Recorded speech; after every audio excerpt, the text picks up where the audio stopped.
Students, आज का जो मेरा टॉपिक है वो है electric intensity between two oppositely charge parallel plates, जो कि गॉसेस लॉ की तीसरी एप्लीकेशन है।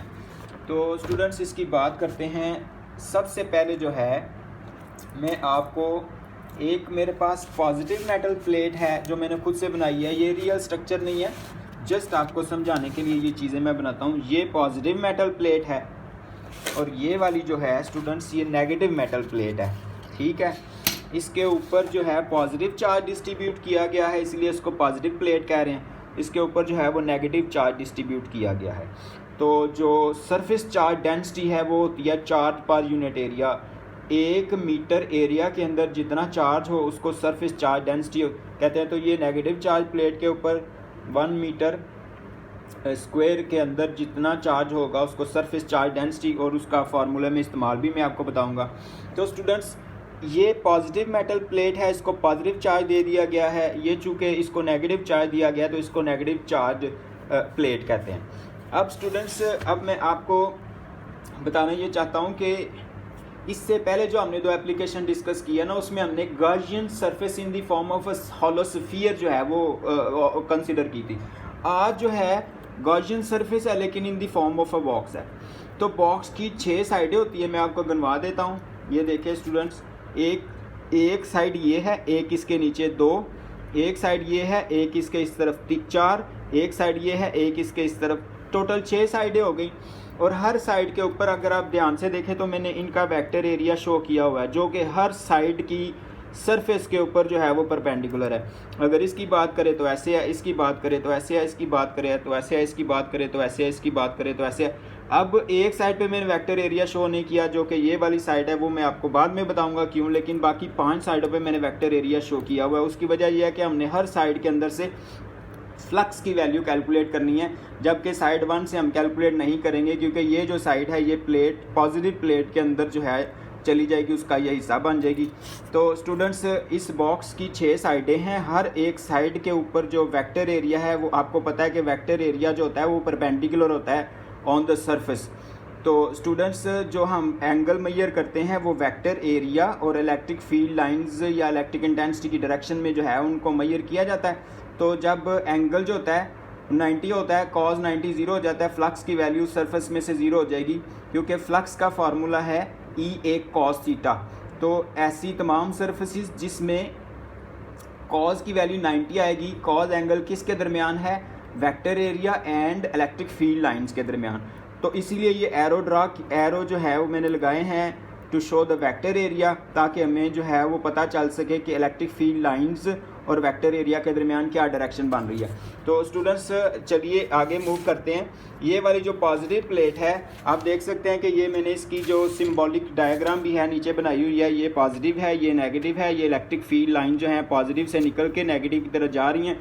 चूँकि फील्ड लाइंस पैरेलल हैं तो इन दोनों प्लेट्स के दरमियान किसी भी जगह पे इलेक्ट्रिक इंटेंसिटी की वैल्यू जो है वो कांस्टेंट है। ये यूनिफॉर्म फील्ड कहलाता है। ये यहाँ से इलेक्ट्रिक फील्ड लाइंस ओरिजिनेट होंगी और नेगेटिव पे जाके टर्मिनेट कर जाएंगी, और इनकी वैल्यू इन दोनों प्लेट्स के दरमियान इलेक्ट्रिक इंटेंसिटी की वैल्यू कांस्टेंट है। जहाँ भी यूनिफॉर्म इलेक्ट्रिक फील्ड होता है इलेक्ट्रिक इंटेंसिटी की वैल्यू कांस्टेंट होती है, क्योंकि किसी भी एरिया के अंदर इन दोनों प्लेटों के दरमियान किसी भी एरिया के हिसाब से आप किसी भी पॉइंट पे देख ले तो same number of lines pass करती हैं, और इलेक्ट्रिक इंटेंसिटी जो होती है वो फोर्स पर यूनिट चार्ज होती है। Electric intensity force per unit charge इस पूरे रीजन के अंदर किसी भी पॉइंट पे कांस्टेंट होगी, सेम होगी, एक ही होगी। इसीलिए जो है वो uniform electric lines of force की वजह से जो इलेक्ट्रिक इंटेंसिटी है वो भी यूनिफॉर्म है। तो स्टूडेंट्स, अब मैं जो है वो पॉजिटिव प्लेट को इधर रखने लगा हूँ। ये आप देख सकते हैं मैंने पॉजिटिव प्लेट इस साइड पर रख दिया है। इसके अंदर देखें ये ज़रा पॉजिटिव चार्जेस हैं, और ये जो नेगेटिव प्लेट है वो मैं इस साइड पे रख दूंगा इस तरह से। अब आप देखें, एक साइड पे पॉजिटिव प्लेट है, एक साइड पे नेगेटिव प्लेट है, और इलेक्ट्रिक लाइंस ऑफ फोर्स हैं वो पॉजिटिव से शुरू होकर नेगेटिव की तरफ चल रही हैं, यहाँ से ओरिजिनेट होंगी और इसमें जाके टर्मिनेट कर जाएंगी। अब स्टूडेंट्स, बात करते हैं इस बॉक्स की। अब अगर इस बॉक्स को मैं इस तरह से रखूं कि इसकी जो ये वाली साइड है वो इस प्लेट के अंदर आ जाए। ये एक गॉसियन बॉक्स है जिसकी एक साइड जो है वो पॉजिटिव प्लेट के अंदर है। जैसा कि ये आप देखें, यहाँ पे मैंने एक छोटा सा होल किया और इसके अंदर मैं उसकी जो एक साइड है वो उसके अंदर आ जाएगी।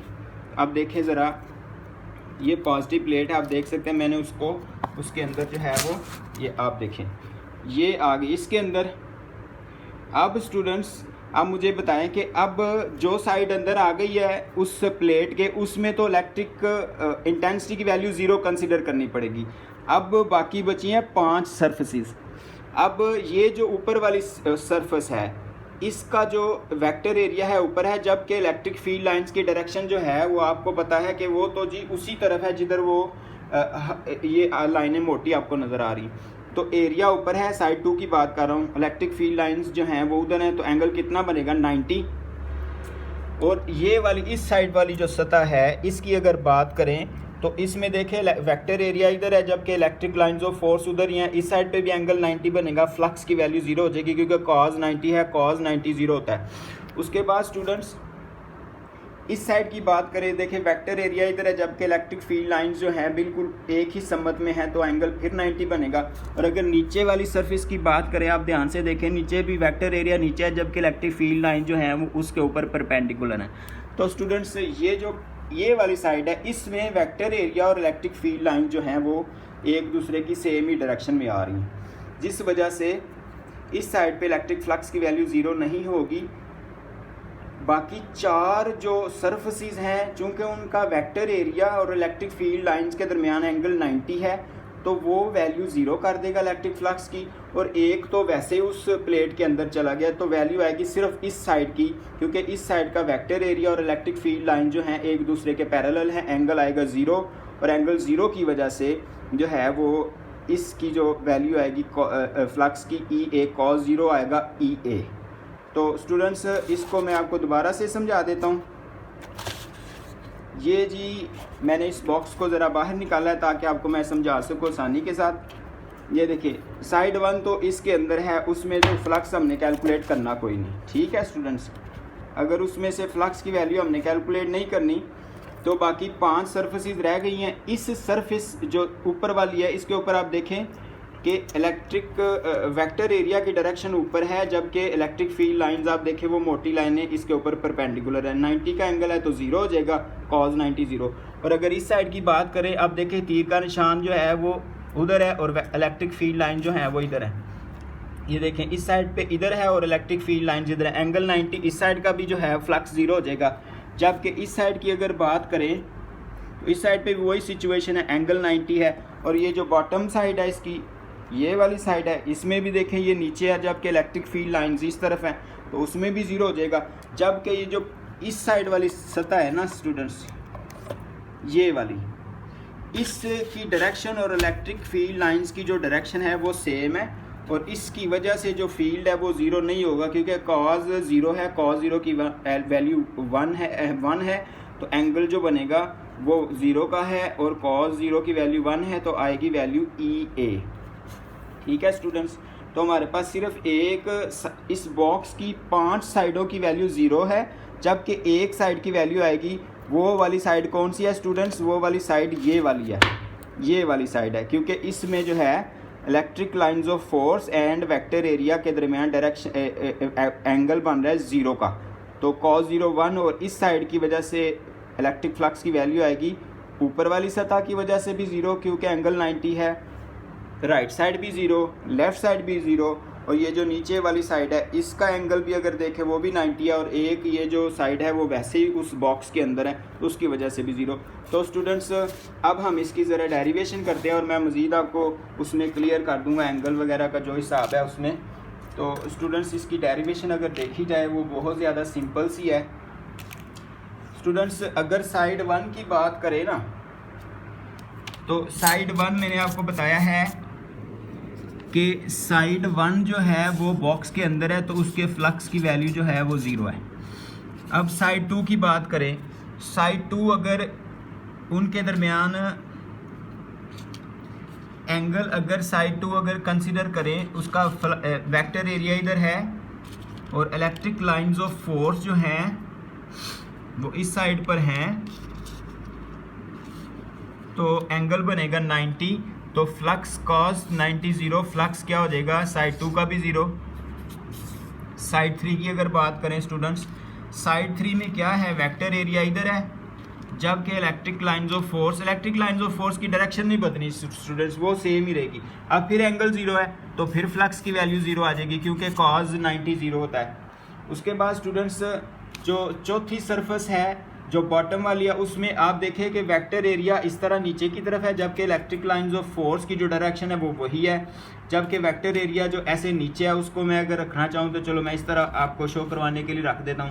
अब ये वाली सरफेस है, इसमें भी एंगल 90 है तो फ्लक्स की वैल्यू अगेन 0 आ जाएगी। लेकिन एक सतह जो कि इस साइड पे आ रही थी, ये मैं आपको दोबारा बताऊँ, ये प्लेट है ना, एक साइड इधर आ रही थी बॉक्स की, उसका वेक्टर एरिया और इलेक्ट्रिक लाइंस ऑफ फोर्स, ये आप देखें इलेक्ट्रिक लाइंस ऑफ फोर्स इधर है और जो साइड इधर आ थी ना बॉक्स की, उसका एरिया और electric lines of force, vector area और इलेक्ट्रिक लाइंस ऑफ फोर्स एक ही डायरेक्शन में, तो एंगल बनेगा 0। सिर्फ उसकी वजह से जो है वो फ्लक्स आएगा, बाकी सारा फ्लक्स कैंसिल 0 हो जाएगा। तो उसकी वजह से जो फ्लक्स है उसकी वैल्यू मैं आपको बता देता हूँ, ई ए कॉज 0 और इसकी वैल्यू आएगी ई ए। तो ये था स्टूडेंट्स सबसे जो इसमें इम्पोर्टेंट पॉइंट था। अब स्टूडेंट्स मैं आपको बताता हूँ कि इसमें से आपने डेरिवेशन किस तरह, उसको गॉसेस लॉ का फार्मूला किस तरह से अप्लाई करना है और इनका कंपैरिजन कैसे करना है। इसका नाम मैं रख देता हूँ इक्वेशन नंबर 4।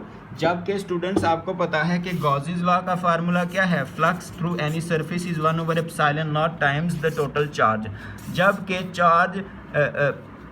जबकि सरफेस चार्ज डेंसिटी होती है चार्ज पर यूनिट एरिया, और चार्ज किसके बराबर आएगा, surface charge density into area. ठीक है स्टूडेंट्स, अब इस क्यू की जगह पे मैं डेंसिटी इनटू एरिया पुट करने लगा हूँ, तो मैं इधर लिखता हूँ 1/ε0, क्यू की जगह आ जाएगा डेंसिटी इनटू एरिया। तो आप देखें स्टूडेंट्स, ये दोनों जो हैं इनको मैं कंपेयर करूँगा 4 और 5 को।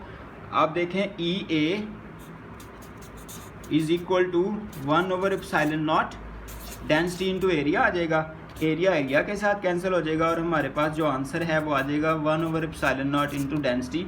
और अगर इसकी वेक्टर फॉर्म निकालनी है तो इधर आप वेक्टर बना दें और इधर आपने एक आर के ऊपर कैप लिख देनी है। That's all for today students, thank you very much.